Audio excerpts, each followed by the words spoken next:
सबसे पहले ये कल का एक रिवीजन के पर्पज से है ना, कल के क्वेश्चन कराए थे उसके बेस पर ही। What would be the HCF of 8, 15 and 20। कल हमने एचसीएफ एलसीएम के बारे में डिटेल में पढ़ा दी है, ठीक है। जल्दी से निकाल देते हैं ना। 8 के factors, highest common factor that is जो सबसे बड़ा कॉमन मतलब वेनिस्ट होगा, फैक्टर मतलब अपवर्तक, ठीक है, या गुणनखंड भी बोल सकते हैं इसको, सबसे बड़ा गुणनखंड। तो 8 के कितना होगा, 1 2 फिर 4 और फिर 8। कितने फैक्टर्स है, 1 2 3 4 factors. 1 and 8 are proper factors and 2 and 4 are sorry 2 and 4 are proper factors and 1 and 8 improper factor। ये कैसे है, ठीक है, उचित गुणनखंड या अपवर्तक, और ये अनुचित गुणनखंड या अपवर्तक, ठीक है। सभी यहाँ ध्यान दो। और फिर 8 के 15 के 8 के निकल गए तो 15 के कितना होगा, 1 3 5 एंड देन 15। इसके भी कितने फैक्टर्स हैं, 4 फैक्टर्स हैं। कितने अपवर्तक हैं, 4 अपवर्तक या गुणनखंड भी बोल सकते हैं, ठीक है। अब सिमिलरली 20 के 1 2 4 5 एंड 10 20। Got it. अब देखना हाईएस्ट कॉमन फैक्टर, हाईएस्ट भी देखना है और कॉमन भी होना चाहिए तीनों में। कॉमन तो 1 भी है बट हाईएस्ट भी देख लें सबसे पहले। हाईएस्ट कोई है क्या, 2 यहाँ नहीं है, यहाँ भी नहीं है ना, 5 यहाँ है, यहाँ है, यहाँ नहीं है, 4 यहाँ है, यहाँ नहीं, इसमें नहीं है, तो इसका मतलब 1 ही है। इन तीनों का एचसीएफ क्या होगा, 1 ही, ठीक है ना। हमें सबसे पहले देखना है कि बड़ा मिल जाए, क्योंकि क्या है, हाईएस्ट, ठीक है। अगर बड़ा नहीं मिल रहा फिर तो सबसे बड़ा 1 ही माना जाएगा, ठीक है, क्योंकि उससे बड़ा कोई हमें कॉमन नहीं मिल रहा। क्या देखना है, कॉमन। और 2 में कॉमन मिल जाए तो वो भी नहीं चलेगा, तीनों में कॉमन होगा, क्योंकि एचसीएफ किनका निकाल रहे हैं, तीनों का, ठीक है। महत्तम समापवर्तक, क्या बोलते हैं हिंदी में एचसीएफ को, मैसे या महत्तम समापवर्तक। अब हमारे पास एक क्वेश्चन है, क्वेश्चन नंबर 10, और आपको पता है जो एचसीएफ होता है ना, वो जिन संख्याओं का एचसीएफ होता है, जिन संख्याओं का मैसे होता है, उन संख्याओं को कंप्लीटली डिवाइड करता है। क्या करता है, कंप्लीटली डिवाइड करता है। इन तीनों संख्याओं को जो इनका एचसीएफ है क्या करेगा, कंप्लीटली डिवाइड करेगा। और जो एलसीएम होता है वो खुद डिवाइड हो जाता है, समझ रहे हैं ना। एलसीएम क्या होता है, लीस्ट कॉमन मल्टीपल। अगर दो संख्याओं का कोई एलसीएम दिया गया है तो इसका मतलब क्या है, दोनों संख्याएं उसको क्या करेंगी, कंप्लीटली डिवाइड कर देंगे। क्या कर देंगी, कंप्लीटली डिवाइड कर देंगी, ठीक है ना। तो एचसीएफ डिवाइड करता है और एलसीएम डिवाइड होता है, समझे ना। तो क्वेश्चन नंबर 10 देखिए एनसीईआरटी का।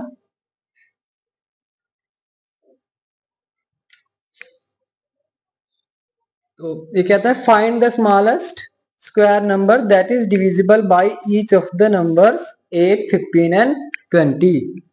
वो कह रहा है कि स्मॉलेस्ट नंबर बताना है। कैसा नंबर बताना है, स्मॉलेस्ट नंबर। और दैट इज डिविजिबल, जो क्या होगा, डिविजिबल मतलब विभाजित या विभाज्य, किससे, each of the numbers. 3 numbers दिए गए हैं, वही नंबर्स हैं 8, 15 एंड को हम ऐसे भी लिखते हैं कई बार 20, जो इन सभी से डिविजिबल होगा, है ना। अभी बताया जो एलसीएम होता है वो क्या होता है, खुद डिवाइड हो जाता है ना, जिनका वो एलसीएम होता है उन संख्याओं से।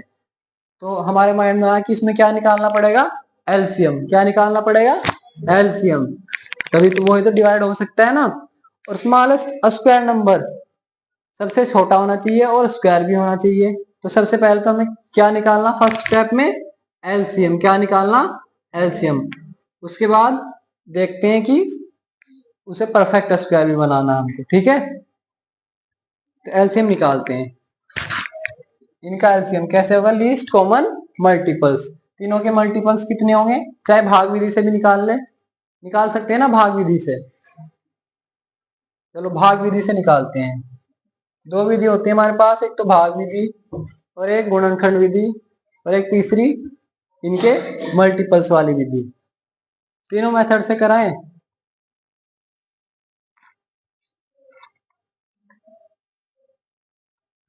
तो ये एलसीएम वाला टॉपिक भी आई थिंक फिर आपका पूरा हो जाएगा, है ना। लेकिन फिर क्वेश्चन हमारा डेविएट कर जाएगा हमारे ट्रैक से, तो हम इसी मेथड से निकालते हैं, ठीक है। तो 8 के मल्टीपल्स कितने होंगे, 8 का पहला मल्टीपल 8, 8 8 एकम 8, दूसरा मल्टीपल 16। अब ध्यान रखना यहाँ क्या निकालने, मल्टीपल, क्योंकि क्या निकालना है, एलसीएम मतलब मल्टीपल, दैट इज अपवर्त्य। क्या है, अपवर्त्य। और वहां क्या निकालने थे, फैक्टर्स। एफ से क्या था, फैक्टर्स। तो ध्यान रखोगे ना, मल्टीपल्स दैट इज अपवर्त्य और फैक्टर दैट इज अपवर्तक, इसे हम गुणनखंड भी कह देते हैं। 16 फिर 24, it would go like this. और ऐसे 15 के ऐसे आगे तक बढ़ेगा ना, कोमा। 15 के कितने होंगे, 15 2 जा 30, 45, ठीक है। और 20 के कितना होगा, ये कल निकाल भी दिया था, कितना आता है, 120 आया। कितना आएगा, 120। 40, तो ऐसे बढ़ता जाएगा ना। इसमें यहां जा करके 120 आया, क्या आएगा, 120 आएगा। या लिख दें उसे भी, बहुत ज्यादा लिखना पड़ेगा। तो इसमें यहाँ बीच में क्या आएगा, 120। और इसमें भी, इसमें थोड़ा जल्दी आ जाएगा 120, है ना। इसमें थोड़ा जल्दी आ जाएगा 120, और इसमें तो बहुत जल्दी आ जाएगा, यही आ जाएगा 120। और आगे तक ऐसे ही चलता रहेगा। फिर 120 के बाद 128, और ऐसे 120, 135, और ये 140, ठीक है। ऐसा कुछ होगा। और फिर बाद में जाकर भी ऐसे ऐसे चलता रहेगा। फिर एक कॉमन आ जाएगा तीनों में, वो क्या होगा, 240। भाई इनके बीच में बहुत नंबर होंगे, समझ रहे ना। बहुत का मतलब कितने, यहाँ से यहाँ तक कितने ही फिर आएंगे, फिर रिपीट होएगा 240। यहाँ भी क्या आएगा फिर 240, और यहाँ भी क्या आएगा 240। अब देखते हैं, ऐसे ही बढ़ते जाएंगे ना। ये सब क्या है, कॉमन मल्टीपल। क्या है, कॉमन मल्टीपल। कॉमन मतलब उभयनिष्ठ, जो सभी में हो। 120 इसमें भी है, इसमें भी है, इसमें भी है। इससे पहले कोई ऐसा नहीं आने का जो तीनों में होगा, ठीक है। किन्हीं दो में हो जाएगा, इसमें इन दोनों में हो जाएगा, लेकिन ऐसा सबसे पहले कौन सा मिलेगा हमको, 120 मिलेगा। क्या मिलेगा, 120, ठीक है। तो इसलिए जैसे है ना, बड़ी संख्याओं में ये वाला मेथड थोड़ा सा वो रहता है, इसलिए हम किससे करते हैं, प्राइम फैक्टराइजेशन से करते हैं, है ना। अभाज्य गुणनखंडन से करते हैं एलसीएम को बड़ी संख्याओं का। और दूसरा मेथड क्या है,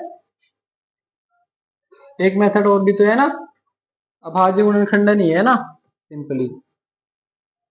तो दूसरा मेथड यही है। इसमें पहला फैक्टर क्या है, पहला मल्टीपल 120, उसके बाद भी तो है 240 भी आया। लेकिन हमको क्या देखना, लीस्ट। लीस्ट मतलब सबसे छोटा। तो मैं 240 नहीं लेने के, कॉमन तो क्या होगा 240 भी, बट हम किसको लेंगे, लीस्ट, दैट इज 120 को, जो कि कॉमन भी है और छोटा भी है, और मल्टीपल तो है ही इसकी, ठीक है। तो इनका एलसीएम कितना आया, एलसीएम दैट इज 120। अब ये तो ऐसी संख्या आई जो इन तीनों से कट जाएगी, बट क्वेश्चन में पढ़िए smallest square number. Smallest number होता है ये, जो इनसे डिवाइड हो जाएगा तीनों से, ठीक है। बट हमको स्क्वायर भी तो होना चाहिए ना, ये स्क्वायर तो ये है नहीं, या स्क्वायर है, स्क्वायर क्यों नहीं है, क्योंकि इसके लास्ट में क्या है, जीरो है। और जीरो कितने नंबर्स में है, ऑड नंबर्स में, है ना। अगर एक बार जीरो होता है तो हम डायरेक्टली बोल देते हैं कि ये परफेक्ट स्क्वायर तो होगा ही नहीं, ठीक है। अगर दो बार होता तो पॉसिबिलिटी होती भी थोड़ी बहुत, बट अभी तो पॉसिबिलिटी नहीं है, तो परफेक्ट स्क्वायर नहीं है। परफेक्ट स्क्वायर बनाते हैं इसे, कैसे बनाते हैं, किसी से मल्टीप्लाई करना पड़ेगा ना, है ना। तो कैसे करेंगे, सबसे पहले देखेंगे कि किससे मल्टीप्लाई करें इसको।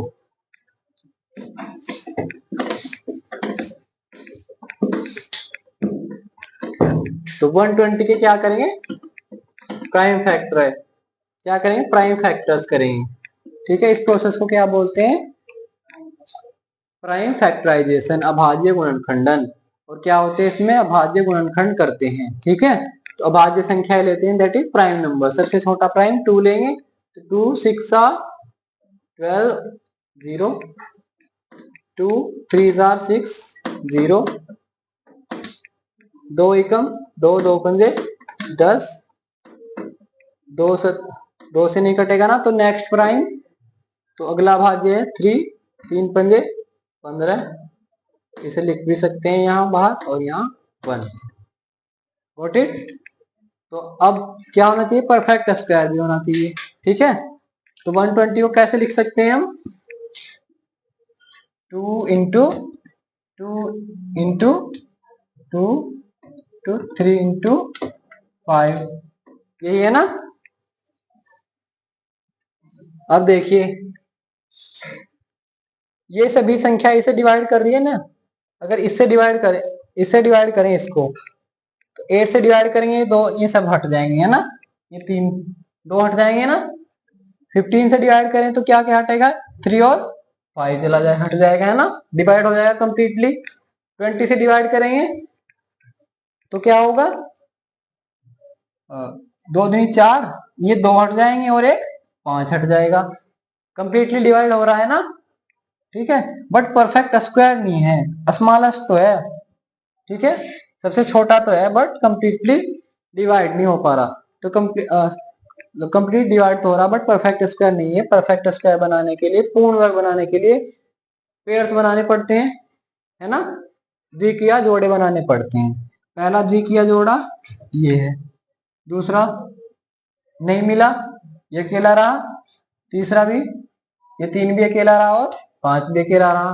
तो अगर हम इस संख्या में 120 में कितने से मल्टीप्लाई कर दे, 120 मल्टीप्लाई बाई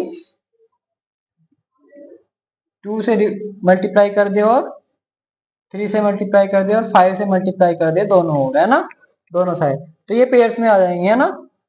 2 इंटू 2, ये तो पेयर पहला ही था, और जो 1 2 यहाँ किया मल्टीप्लाई, ये इसके साथ पेयर में आ गया, आया ना पेयर में, ये भी 2 हो गए, और ये जो 3 था ये इसके साथ पेयर में आया,